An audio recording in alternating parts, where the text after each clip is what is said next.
Hey, everybody. Welcome to your Velvet Ashes Legacy podcast. It's so good to be with you this April. Here with Sarah Hilkeman. Hey, Sarah. Hey, Denise. So good to be with you. I'm real excited because you know what it is. It is retreat month. It's retreat month here at Velvet Ashes. Sarah, what does that mean? If somebody listens to our podcast and they don't have any idea, what does that mean for Velvet Ashes? Well, first I would say go back and listen to the episode right before this, our March 1st episode, because we got to talk with Danielle and just go into all of the details of the retreat and what it's like to retreat. But yeah, we are able to offer an online retreat. That means you can get away and create space with the Lord wherever you are, which is just such a sweet gift for this community of women who are spread out all around the world. And with our online retreats, we sit with a theme. And so our theme for this year is listen. And which also happens to be our theme for the month. Yeah. Yes, so our content is related to this, and the imagery for this retreat is the ocean, and so there's some really beautiful, it's so lovely. Some really beautiful images. And so our monthly content, if you're part of our membership community, will be connected to this. The book that we're reading for book club on the membership site is related to the ocean. So it's one of those months where everything kind of fits together, and it's really fun. The perfect storm. It's like we planned it. It is like we planned it. Hey, one of the things that I love about this month too is that we get to go and be in person and do this retreat with 24 women, and so excited about that. We're going to take you along for the journey. If you follow us on our Instagram or on our Velvet Ashes coffee chat group on our app. So just enjoy experiencing that in person with women from all around the world. But one of the things that's also fun about this theme is just the idea of listen. It conjured up, as we were talking about it, those sounds that really take you back, take you to the places that you associate. It's kind of like smell, right? You associate it with, oh my gosh, I only heard that here. When you were in Asia, Sarah, what were those sounds for you? Yeah. First thing in the morning, you would hear like the stiff bristles of a broom as people were out sweeping kind of the cement in the front of their house. And so that was very typical. But then like through the day, it was fairly noisy. There was always like motorcycles going by and cars going by. And usually you could hear the loudspeaker from a funeral or a wedding, because those happened, like people just set up the tent right in front of their house. So it was just on the street. And so you could usually hear, and they like to have very loud speakers for that. But as I was just thinking about like the sounds and all of that, one of the things I was remembering was hearing, because cars, if they were like selling something, sort of like the ice cream truck idea, but they were selling all kinds of things. You never were sure what it was going to be. But hearing the song "Achy Breaky Heart," which is like, I don't know, an Billy old Ray country song, I think. Yes. So I don't think it had the words, but it was the tune of it. It was just the sound. And it was coming from some car that was selling that was something. Literally just one of those songs that played in your head all the time. I'm sure you like couldn't get it out of your mind. Oh my word. Yes. So what about for you? Well, it's funny because you were in Asia, and I was in Africa, but so many of these sounds were similar. I would say though, my day started with a rooster, no matter what. The sun out, not out, doesn't matter. Actually, that just went all day. You were just wondering, this poor rooster, do you even know what sunrise is? The motorcycles, we call them bodas, absolutely. I love like the African, the trill, like when women were like praising or so excited, or it was like the celebratories, like if there was a parade or something that was happening, that was super specific to the tribes where we were around. But I mean, in all reality, Sarah, for a lot of the time we were there, we were in civil war. And so one of the sounds that really we tuned our ears toward was gunshot and explosions. And Mm-hmm. we had to Sure. listen if they were getting closer, if the gunshots were returned, or if it was a one off. And we based like our actions on what we heard. And Mm-hmm. that was, kind of a sobering moment. I know our guards, like, that helped patrol our area, had whistles. And so if you got woken up in the middle of the night by a whistle, it was like, oh my goodness, something is happening. And, Mm-hmm. so there were those Yeah. sounds that really sobered us to the war that was happening. Sure. And I can't help but Yeah. think about that now in light of things that are happening all over the world as we record this. It's a little Mm-hmm. bit hard to record something a week or so early and wonder Mm-hmm. what the world will be like when this finally airs. But Sure. I feel like from the women that I have sat with in the last couple weeks, um, on foreign soil, this is a topic that is something that is so real. It's the instability, Mm-hmm. it's the fear, it's the um I don't know, the listening for so many things, whether that is sounds of instability, or where are we Right. getting our news? Where are we Mm-hmm. getting our information that we're basing the decisions for our life on? And honestly, like, one of the things that's really hard about this is knowing what to listen to. I can say that from Yeah. my seat here in America. I don't know, Sure. what do you experience about that? Yeah. It is hard, right? Like you want to be informed and but then uh, like I say, even though it's not like we're physically hearing, but places like social media can feel so noisy because in these kinds of situations, everyone has an opinion. And so they're sharing their opinion, but then you're also maybe trying to listen and read and take in different kinds of information.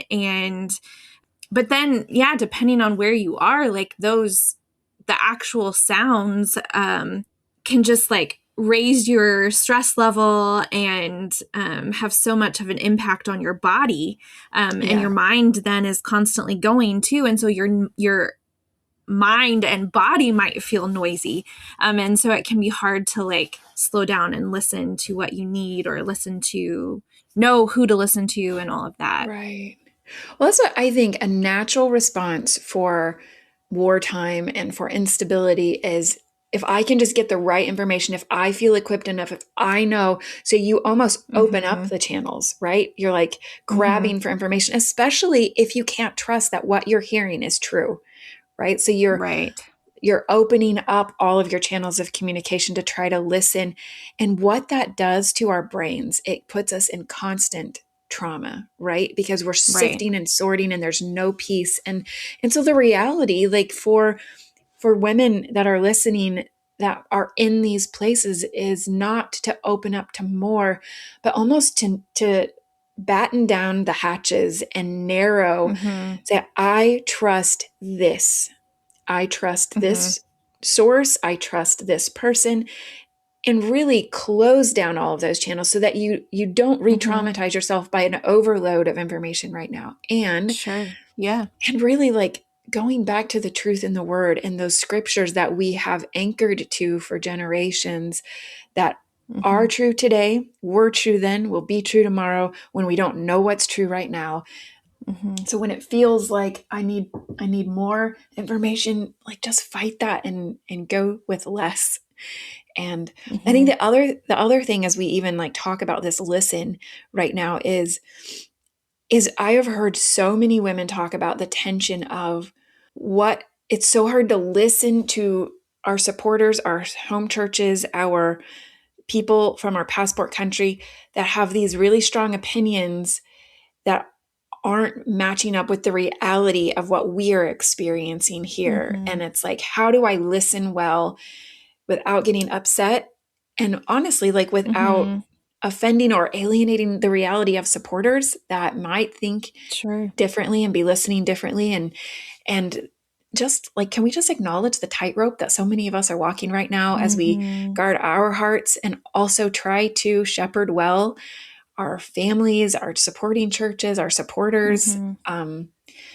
in other parts of Yeah. the world, and just like trying to go back and look at like how did Jesus listen well to people, and there Mm. was, like as we sit and listen to others, how do we maintain a curiosity so that we really are Mm-hmm. trying to get to the, I know that at the heart of this, we love the same things and we are for the same things. Mm-hmm. And how can I listen for that in what you're saying and hearing, even if I feel like we are on totally different pages? And um, Yeah. Like you said, it is that tension, and it is, I think part of it is knowing yourself well enough to know, like, I just can't handle what everybody is saying right now. I don't need to respond right in this moment. I think, yeah, one of the hard things when family or supporters or whoever it might be back in our passport country, they're not experiencing what we're experiencing, but maybe they're reading about it in the news. yeah, And yeah, so, that might mean everybody's reaching out to us to say, oh, are you okay? How are you doing? And even that can get overwhelming when you're already at capacity. And so just knowing like what response is needed in this moment and when can I just set some boundaries and have stillness, whether that is actual stillness or just kind of silencing things for a while. mm, yeah, man, we are listening to you all as you Mm-hmm. serve and live and face these realities every day. And we hope that this place, Velvet Ashes, is a community where you feel like you can go with your questions, you can go to be heard. We encourage you to download the Velvet Ashes app and get on our coffee shop chat group, and share with your sisters serving all over the world, for an Mm-hmm. ear that really understands where you're coming from. We hope this podcast is something you enjoy listening to. We're really excited about the legacy story that we get to bring to you this month. Sarah, talk a little bit about your interview with, I was asking you, Andrew Montanera. Is that right? Is that how you say his name? Yes. Yeah. So he is distantly related to John and Betty Stam, and he wrote a book recently called By Life or by Death, going into John and Betty Stam's story. The Stams were in East Asia and served for a very short time there before they were martyred. And so, just as a little trigger warning, we do go into some of the details of their death. So, just want you to be aware of that. But also, Andrew just shares really deeply about the impact of John and Betty's life on him and on many others. I remember when we did way back in the beginning of this podcast, we told the story of Yes, Elizabeth Elliot. I remember And that. when when she was a little girl, she met Betty Stam. Betty came and stayed at their house, I think, or came for dinner. And Yeah. And that's what I mean. Even this theme of listen, what she listened to around her table as Betty's right. sat at her table impacted her life.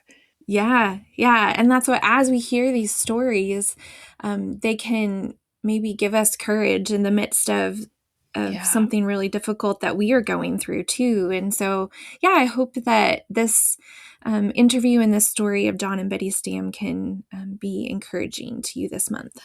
Yeah. And, you know, we mention our partnership with Barnabas International on here a lot. They, help this podcast to happen, but they are also a place that can help if you are experiencing stress or trauma from things that are happening in the world. And we encourage you, there are many places to reach out to Mm-hmm. potentially get some help. And if you need one more suggestion that is trusted, we do trust Barnabas International. So thanks, Mm-hmm. Barnabas, for sponsoring this podcast. We hope you enjoy this month's legacy story about John and Betty Stam. Every voice part of the symphony, a hallowed polyphony, the messy middle mystery, the legacy of mercy, baby.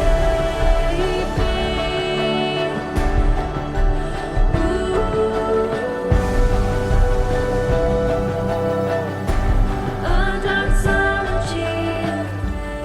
Andrew, thank you so much for being here to chat with me. Thank you so much for having me, Sarah. So we are talking about John and Betty Stam today, and this is not just another story for you. You actually have a personal connection to this couple. Can you tell us more about that connection? Sure. So one of my great grandfathers was Cornelius Stam. Cornelius was the younger brother of John. And so he technically is my step great grandfather. So Cornelius married my great grandmother, Ruth Wallstrom, in 1977. And this is after Cornelius and Ruth were both widows. And so they married later in life, and Cornelius never had any children from his first marriage. So they kind of adopted our side of the family as his own. And so he passed away when I was 5 years old, but growing up, I called him Grandpa Stam. And I kind of always had heard a little bit about, you're related to the Stams through Neil or Cornelius, but I didn't really understand that, I guess, until the last few years when I started looking into it more. But yeah, my whole mom's side of the family, just through that connection of Cornelius and then other Stam relatives throughout the years, really just kind of grateful for that small family connection and that spiritual heritage. Right. Yeah. Yeah. Well, I'm so grateful that you have told John and Betty's story and just that connection to kind of the whole, it's not just John and Betty, it's their families too. And like you said, the spiritual heritage of Cornelius and on down through the generations. And so grateful that you are here to share more about that. So we want to get to know John and Betty Stam better. So let's talk about who they were before we get to maybe the parts of their story that people would be more familiar with before they ever, got on a ship to go overseas or anything like that. So what do you know about their childhoods? Where did they grow up? What are some specific stories that maybe you found out about in your research or heard about when they were kids? Well, let me start with John Stam. So John Stam was born in 1907 in Paterson, New Jersey. And he grew up in a big family. He had, I believe it was 7 or 8 siblings. And so he grew up in a big family, and he was one of the younger ones. So he grew up in a very large family, but he grew up in a Christian home. So his dad, Peter Stam, got saved after he came to America from Holland. And eventually his father started a mission organization called Star of Hope Mission, which was in the Paterson community, really an outreach to various people. They worked with churches, they worked with the homeless communities, they worked with prisons. And there was a physical location to Star of Hope, and they had many, many speakers, whether it was missionaries or evangelists, pastors. So John Stam grew up hearing the gospel from a young age. It was very amazing, just way of understanding, I think, the gospel and scriptures from a young age. And so one of the really neat things I found out was it would be my great grandfather Cornelius and John were both saved on the same night. They came to Christ in 1922 at a Star of Hope meeting. Oh, wow. So that for me was really neat to find out and connect more with. But they got saved as teenagers, and John carried that with him then through his later years, really his whole life. But it was that early spiritual heritage and influence that had an impact on him. And I can talk about Betty as well. Yeah. Betty Scott was born in Michigan, but her parents, Charles and Clara Scott, went to serve overseas in China when Betty was, I believe, 6 months old. Wow. So they served with Presbyterian USA. They went to China, and Betty was the oldest of 5 siblings then. The other 4 were born in China. Oh, and so Betty became very accustomed to the Chinese culture and missions culture in general from a very early age, unlike John. So you had two people really growing up in separate parts of the world, very different cultures, obviously, and but that spiritual heritage was also there for Betty, and she grew up becoming accustomed to the Chinese language, their native traditions, what the church like at the time was in China. She became accustomed to that, and through her parents. So another thing about Betty was growing up, she loved poetry. She loved writing poetry, and this is something that a lot of people, if you know the Stam story or read any books about them, they will always include probably some of Betty's poems. Mm-hmm. And so those are kind of a favorite of people. And so she just had this way of seeing things and taking a spiritual dive into learning what those things were and what was really just pressed on her heart. And she wrote about these things, whether it was nature or a spiritual battle or traveling. She just took these things in and was able to put them to pen, which I thought was really, really neat. Yeah, I loved that you included some of her poetry in your book as well. Was she in China, like basically her whole childhood then? It would have been through, I believe, her senior year of high school. She moved back to the States. Okay. So pretty much her whole childhood, and the majority of her teen years. And so Betty came back to America, finished her senior year of high school, and then attended Wilson College in Pennsylvania for 4 years. Okay.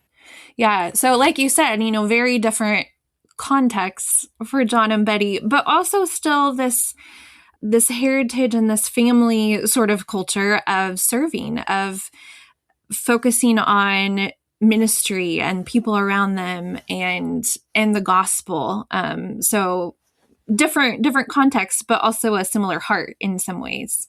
Absolutely. Yeah. That spiritual heritage just instilled upon them from young ages is something that just really impressed me, especially as a young person myself, in their 20s.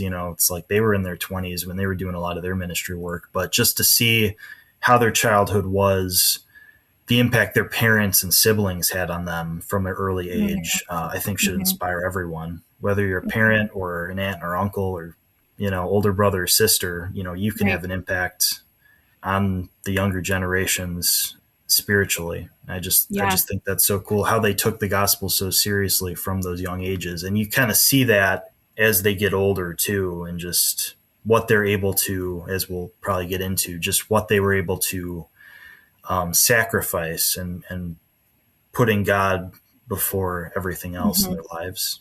Yeah. So how did John and Betty meet? Like we've kind of talked about their growing up. How did they get together, I guess?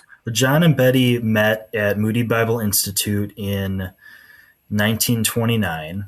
Betty was a year older than John. So at the time, Moody Bible Institute had a 3-year program. So kind of different than what you'd see today where it's like a 4-year degree. But my understanding is they had a 3-year degree program, and Betty was a year older than John. So Betty came to Moody after graduating from Wilson College in 1928, and then John attended Moody in 1929. And so they first met in a Monday night China prayer group. So there was one of these, as I'm sure there's many various activities and group meetings, but on Monday night, there was a China Inland Mission prayer group. And so John and Betty met through this group, and that's kind of how they were. I mean, Betty was already accustomed to China at that point, so for her it was more natural. But John obviously grew up in a very missions-minded home. So they met in this group, and they did, various outreach together around the city of Chicago, and got to spend 2 full years together when they were on campus. Were they did they know that they were interested in each other? Was it just like, oh, we kind of have the same heart or direction that we're going? Like, what was their relationship like? I think it was over the past, it was after the first year that John and Betty started developing feelings for each other. So they thought, well, this maybe could really work out, and but they ultimately didn't know if they were going to both serve with China Inland Mission. You know, Okay. John still had a year left of school. Betty had made up her mind. She felt a calling years prior to definitely serve as a missionary, and China ended up being that final calling for her. But John ended up having another year of school, so they put their relationship essentially on hold and said, we'll just see whether this works out. Because John eventually would go to China, but then they also, at the time, China Inland Mission had a rule where you could be engaged, but you couldn't be married for a full year once you were both in the country. Mm-hmm. And they didn't know if they'd see each other in the country, right? So you're kind of like taking a risk. Well, this might work out. Something that is kind of interesting is John actually did leave Betty in his final will and testament before going to China. He actually did leave Betty as his number one, pretty much, to inherit, his stuff, which I thought was really interesting. Yeah. In my research for the book, because I didn't know that before. And then it went to some of John's siblings. I think it was Henry, and then Cornelius, and then one of his sister-in-laws. So they both knew, well, we're going to at least be in the same country, and we'll see if this thing works out. But in terms of still being at Moody, they did put their relationship on hold, which, is a very admirable thing. And I know that's probably tough for a lot of people these days to do, and say, we're going to put God first and center. And if this isn't the direction our lives are going to go, that's okay. But it did come to that point where they both knew they were going to be in the same country. Yeah. Let's talk a little bit more about that because Betty grew up in China. And so do you know if there was any pressure from her family or, or from others of this would make the most sense for you to go there? Do you know anything about her process of really discerning this is where the Lord is calling me? I know that at Wilson College, she felt, so she would have been in her late teens, early 20s at this point, but she definitely knew missions. She was going to be an overseas missionary. She knew that was going to be her calling. But she didn't know if it was going to be in China. She grew up being able to see so much of the world, which I didn't mention earlier, but she did get to travel a lot with her parents when they were on furlough and they took trips. She visited many, many countries. And so and also, again, because of her parents' connections, she got to meet missionaries from other countries. So she knew a lot of what the culture was like in other countries. And she'd been around probably more than most people by that age.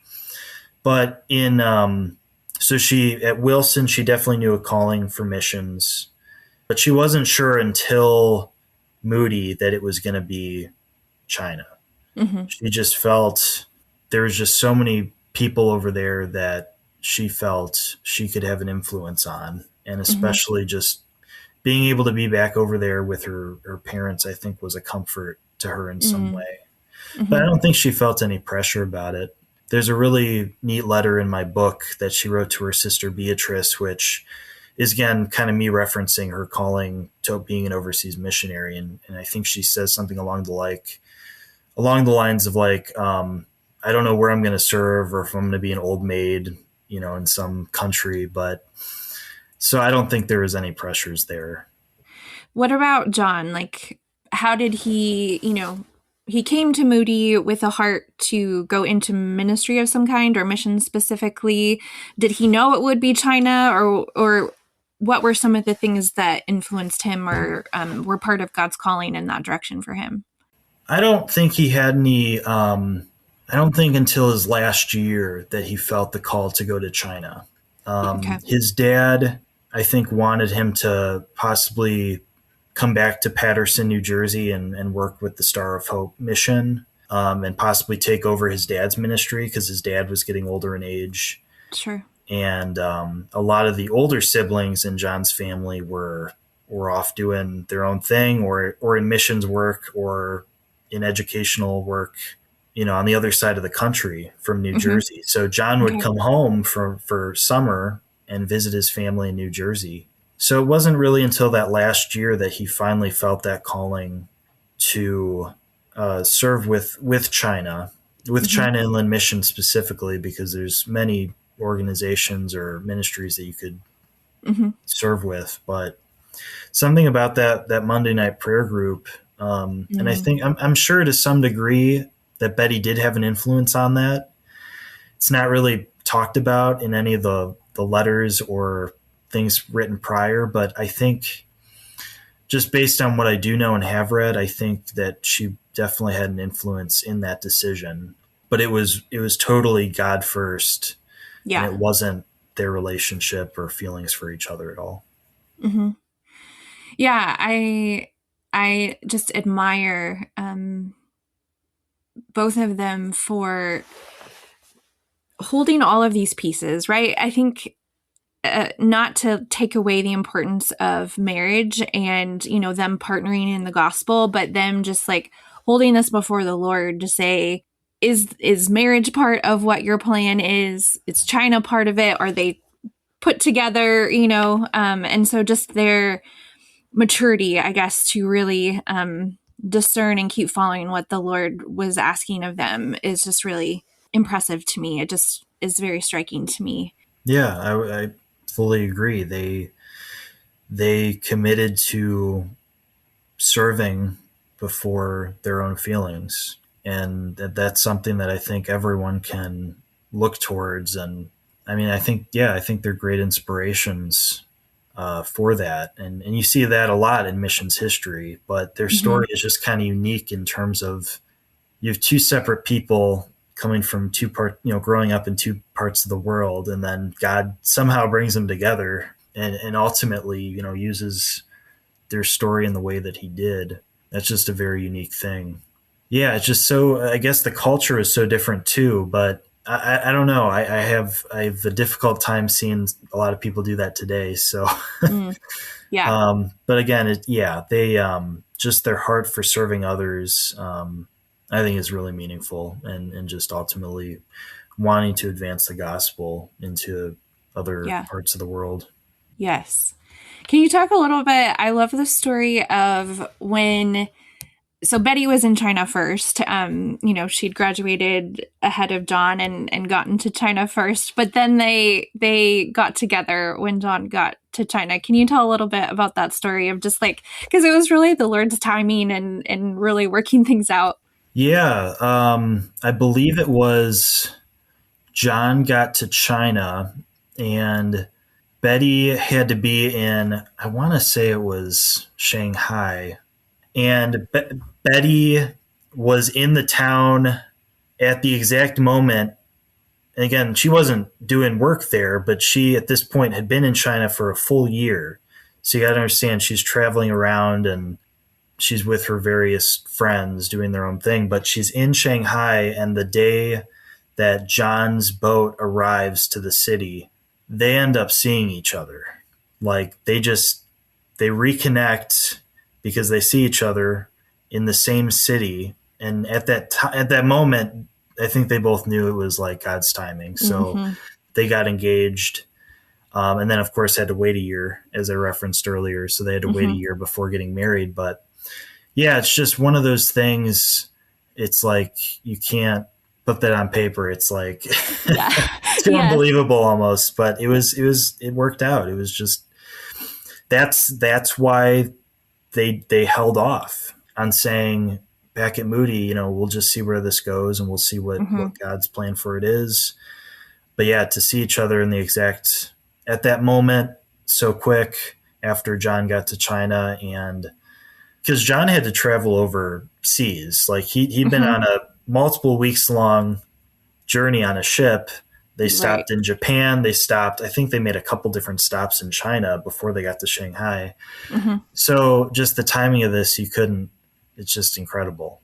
So they got engaged, and they said, well, we're both here, and we're both willing to serve together. Mm-hmm. Yeah. And just that confirmation for them, like you had said, all of the knowing that they had feelings for each other, and also knowing what God was calling them to, and just trying to discern like what is the path that God has for us, either separately or together. And so just that confirmation of a story that only God could write for them is really cool. So what was their life like on the field, and kind of, once they were there, and maybe give us some context of what was happening in China kind of at this time as they were there and getting into their work.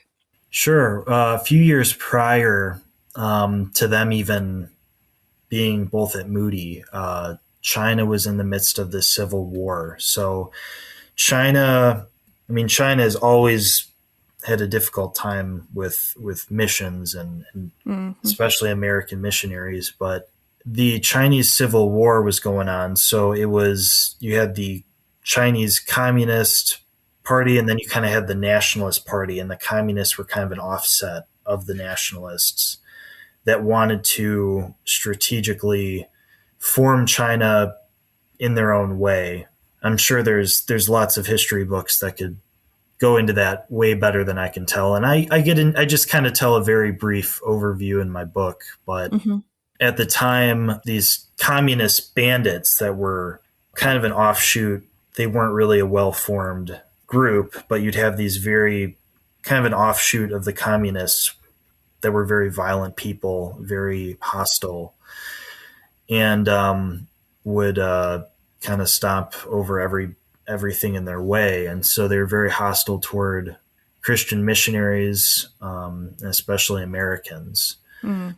So that's kind of what John and Betty kind of got caught up in. And so even during their time, once they were in China, they'd hear stories of Christians being captured and executed, and they'd hear gunshots and execution squads outside the city that they were doing their training in, or just they had to be very careful. And it's crazy because I feel like it was even, I think about China now, it's like I almost feel like it was even a little safer then than it is today, but which is that just kind of blows my mind. But the faith that you had to have just to go into another country, knowing the risk, is just really incredible to me.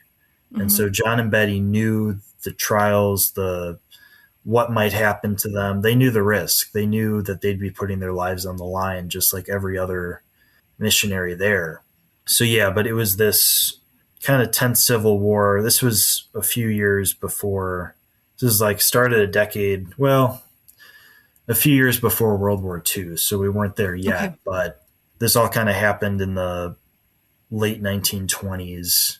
And then John and Betty, for context, they were married in 1933 and served together until 1934. But again, that first year where they were just engaged, they were serving in different parts of China. Ultimately, after they got married, they served in the Anhui province, which didn't have a huge Christian population at the time, but they both felt called to serve there and work with China Inland Mission in that region. With the hope of sharing the gospel, like being very involved in evangelism, like that was kind of their focus. Yeah, it was very much, they did a lot of street ministry. So it was like either street preaching, or they would distribute tracts that had like some of the main gospels in them. So, like small pamphlets that had Matthew, Mark, Luke, John. It's just kind of a way to start off conversations, or maybe they'll go home and read it. But John worked closely with a Canadian missionary named George Birch. And so the Birch family got very close to John and later Betty. But especially that first year that John was there. He worked alongside George Birch, and so they worked very closely together. But John and Betty also had commitments during their time there with the language school. So as kind of a missionary, they had to go once they first got there, and I should have probably said this earlier, but they both attended language schools where they had to learn Chinese and be able to be somewhat accustomed into speaking and writing the language. And so they did have to do tests and stuff. So even beyond, they had almost kind of their own studies while in China, besides their evangelism work. Sure. Yeah. Yeah.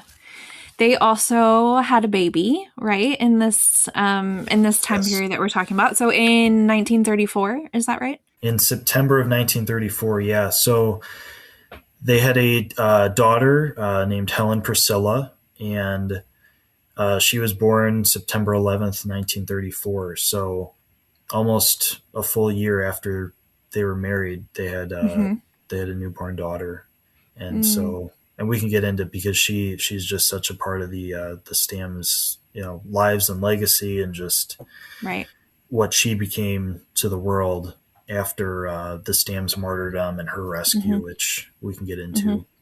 Yeah. Let's get into that part of their story, which just how short now as we look back, the time that they were actually married and the time that they were in China and the time that they had to be parents, there's a lot of weight to this part of their story. And so, we want to just acknowledge that and give space for that this is a painful part of the story. And so let's talk about kind of leading up to, their martyrdom. And as you have looked into the story and learned about the story, what have you seen about the circumstances that led to their death, but also maybe John and Betty's faith and obedience? Talk to us about that part of their story. It's very difficult to talk about just their their last days and their death. To say it, for those who don't know, John and Betty were both beheaded. They were executed at the throat and neck, not fully decapitated, but they were executed in a way of beheading. And the circumstances, there's so many things that kind of play a role into their death, and their 3-month-old daughter Helen, she survived all of it. It's a very, I want to say the whole Stam story is very simple and yet complex. It's probably a terrible way for me to describe it, but there's so many moving parts to those days before their martyrdom and after their death. Even the way I try to present it in my book, it's like you can't even, I could never put it in chronological order. There's just too many moving parts to it. So I'll try my best to kind of tell what led up to their martyrdom. So John and Betty moved to a new town in the Anhui province, Tsingtay, in late November of 1934. Their plan all along, even since their marriage, was to come to this town. So again, it took them a full year, little over just a full year, just to get to this town that they really thought they could have an impact on. And there wasn't any missionaries there. There wasn't. They were welcomed as American Christians, but there wasn't any sort of real presence to the gospel. And so they opened a little church there, and a few, they had a few different evening meetings where they were able to present the gospel and teach kids. But the morning of December 6th, 1934, their town was overrun by communist bandits, and many people were killed. My understanding is just a very, very brutal scene. And John and Betty were reassured. I should add this. They were reassured of their safety in this town. So they surveyed it months prior. They talked to the town magistrate, who assured them, "You guys are going to be safe in this town. There won't be any communists here, and we have protection. We have military too." Mm-hmm. But John and Betty Stam are captured the morning of December 6th. They're taken hostage, and they write a letter. And at the end of this letter, they said they want the communist bandits want $20,000 for our release, which we're sure will not happen. And he ends it with, "May God be glorified, whether by life or by death," Philippians 1:20. So they knew there probably wasn't, this ransom was probably not going to be paid. They knew, Sure. they didn't know how many days they had, or what events would transpire. But 2 days later, so the next morning, December 7th, they're taken to another town, Maoshu.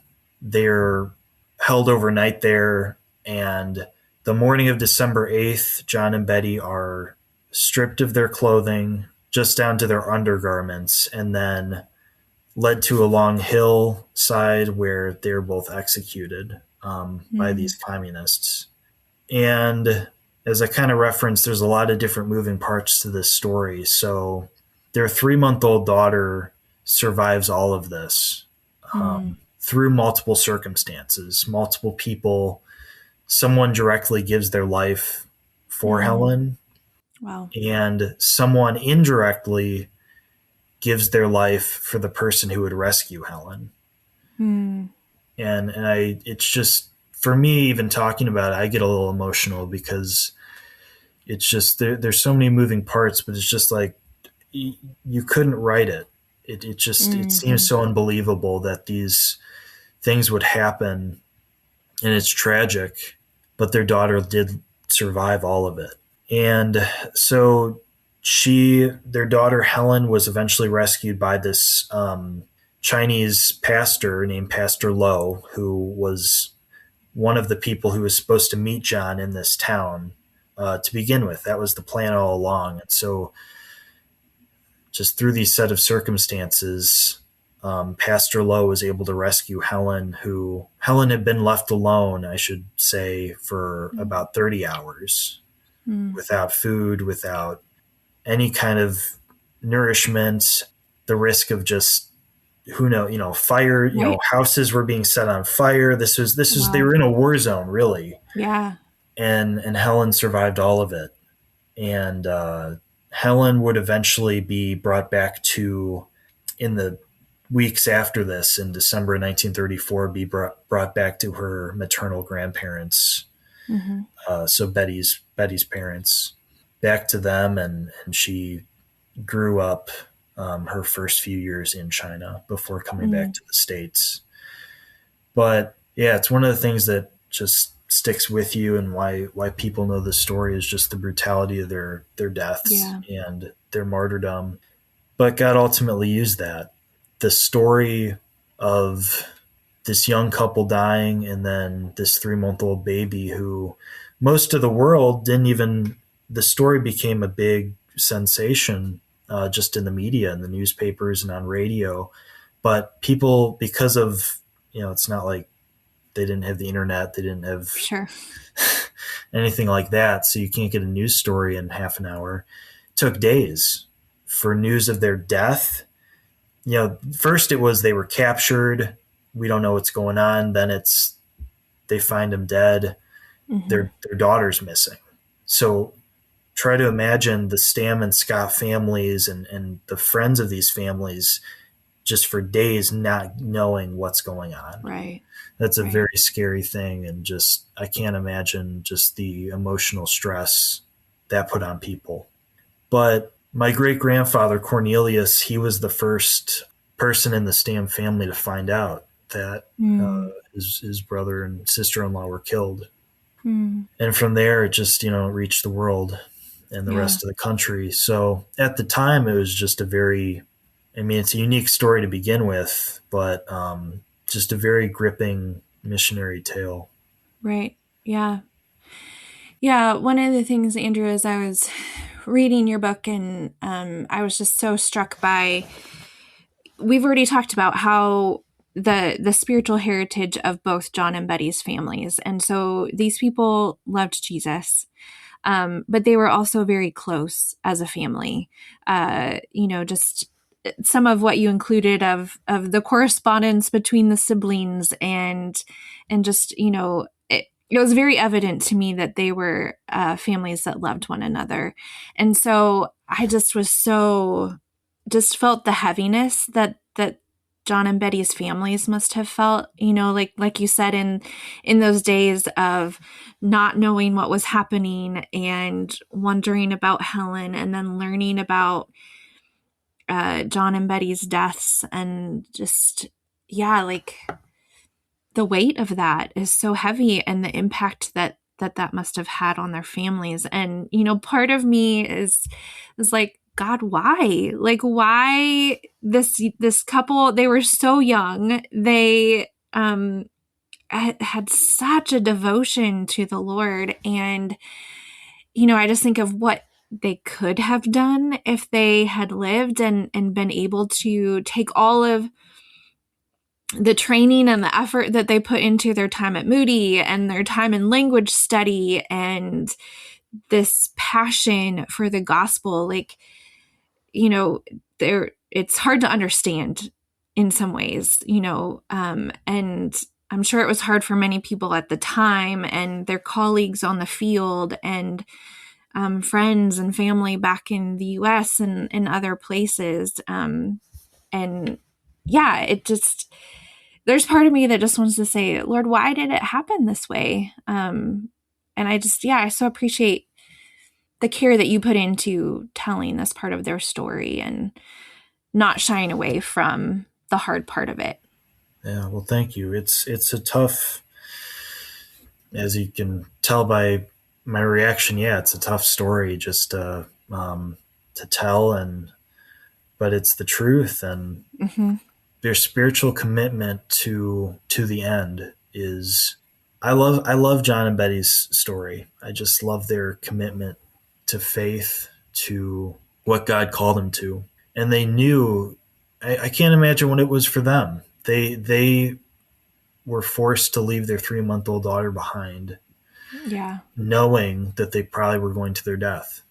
And amazingly, they didn't know it at the time. They went to their death.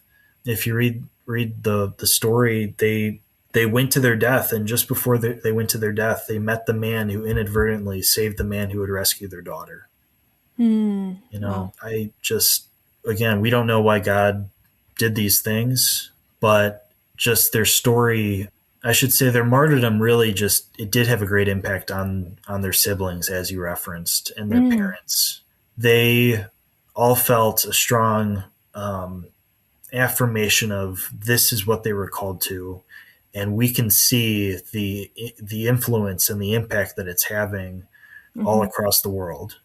The Stam and Scott families had thousands and thousands of people write to them and come to them and say, we appreciate your son and daughter. You had other people that came and said, we don't understand why they wanted to serve over there.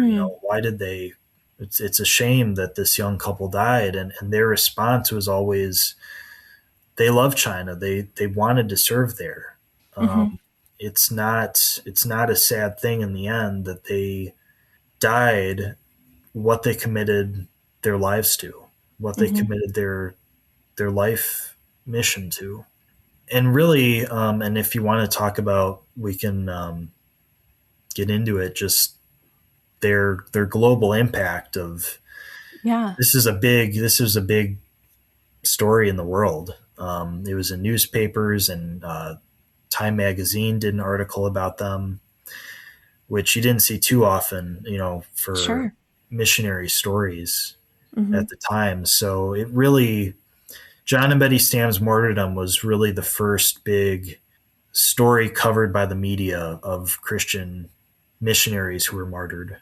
You kind of see that influence then through the years of just people they were able to impact. If you wanted to discuss any of that. Yeah.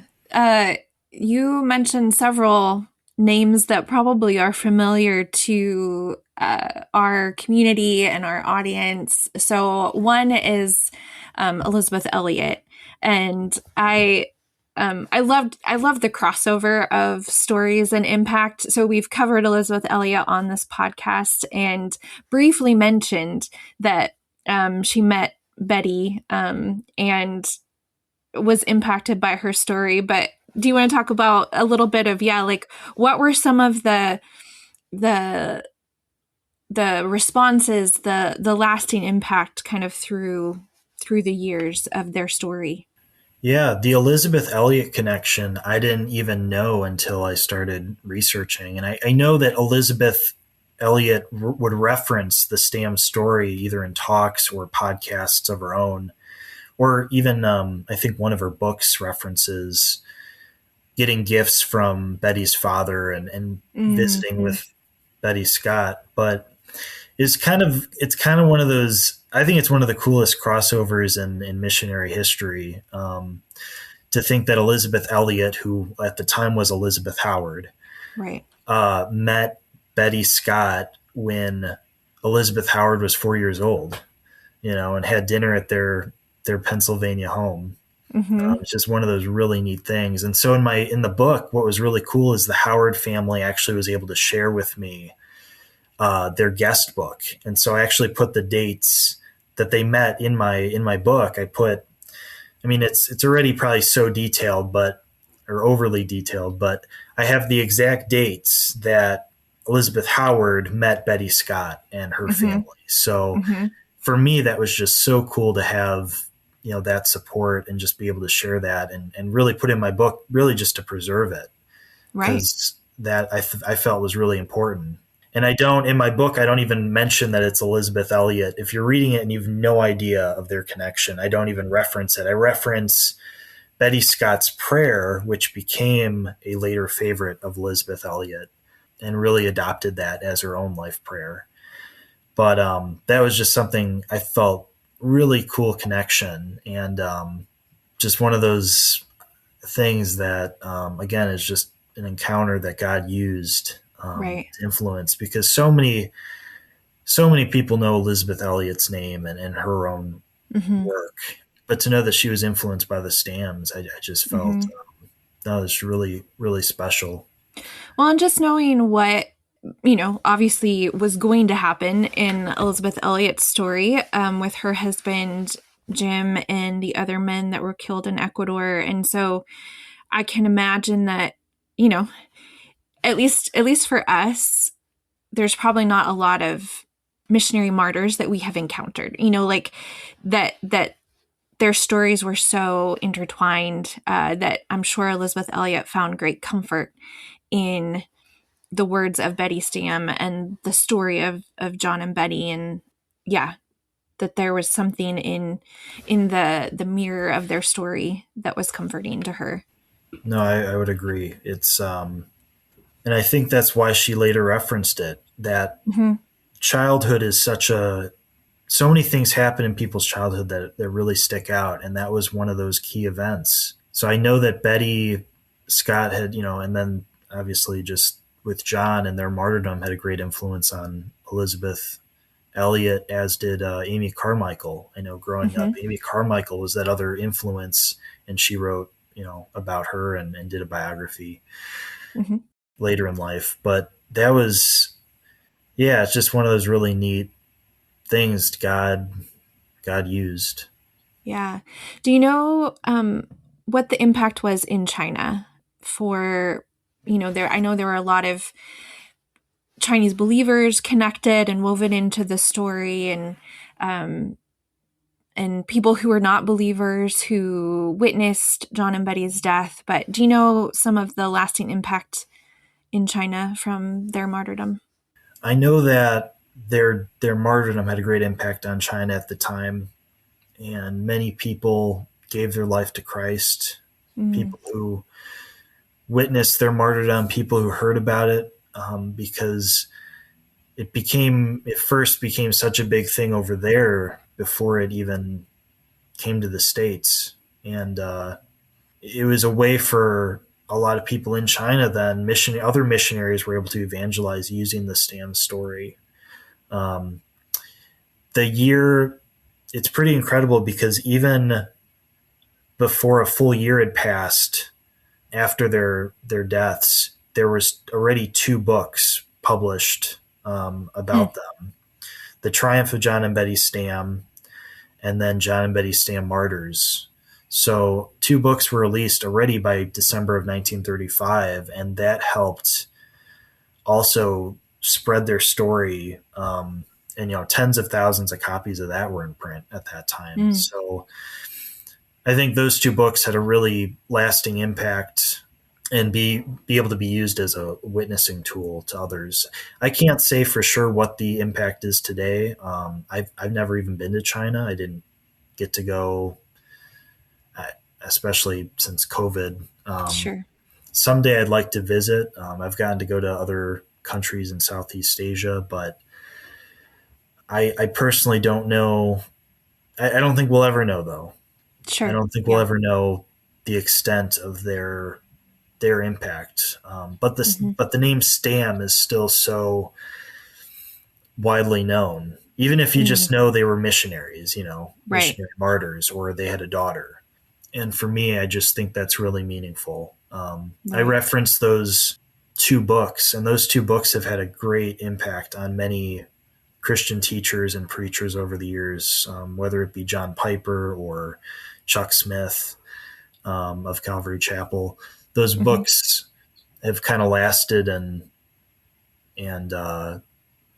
influenced others to Right. set an example. Um, Hmm. just people who have had a huge impact on the world. Right. And so for me, that was just really cool. And I really wanted to highlight that in my book too, because even though the last chapter kind of feels like a knows who's who of just quotes, that had never been done before. You couldn't really find. It was really special to me because, like, I didn't know that until Pastor Chuck Smith's daughter Cheryl told me, or I heard it on her own podcast, that she was influenced by that book. And so I reached out Mm. and she gave me a quote.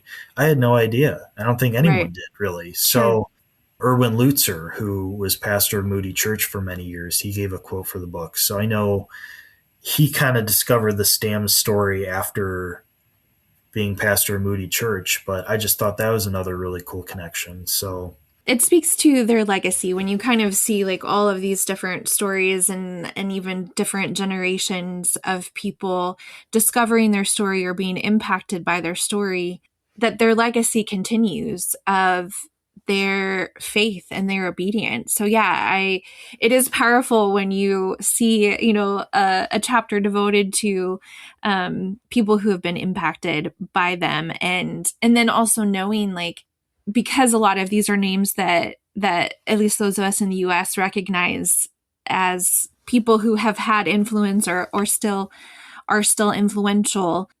Yeah, just the power of story and the different things that can impact us, and then how that can keep going as we are able to influence those around us. So yeah, it is really cool.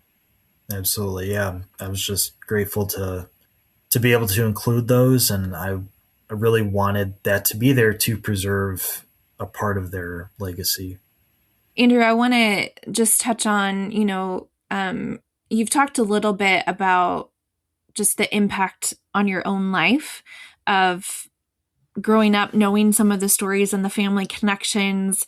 But then what was it like actually putting this book together? And what has John and Betty's story meant in your own life as you've done, a pretty deep dive into their lives? The impact that John and Betty Stam have had in my own life, especially working and writing through this book, was seeing their Christ-like example and the influence that they had too. What people have to remember is John and Betty Stam were ordinary people. They weren't special in any way, or Right.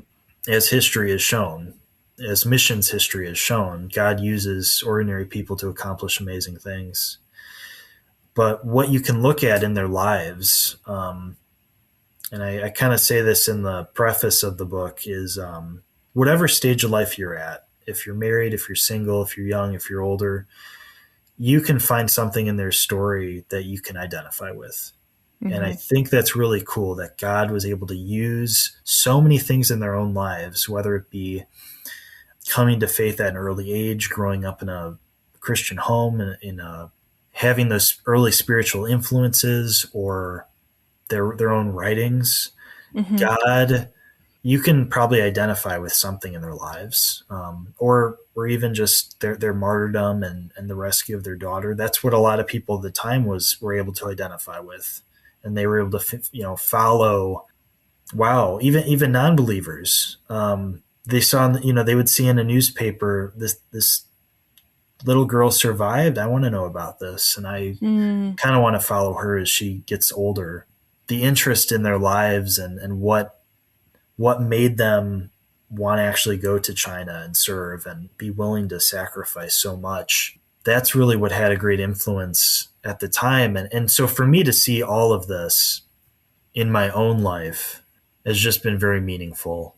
John and Betty's legacy is just one of faith, of commitment, and servanthood. That's ultimately what they were called to and what they did in China. Yeah. Andrew, you included a quote in your book from Betty that came from when she was a sophomore in college. And she was praying about God's will for her return to China. And she said, "When we consecrate ourselves to God, we think we are making a great sacrifice and doing lots for him, when really we are only letting go some little bitsy trinkets we have been grabbing.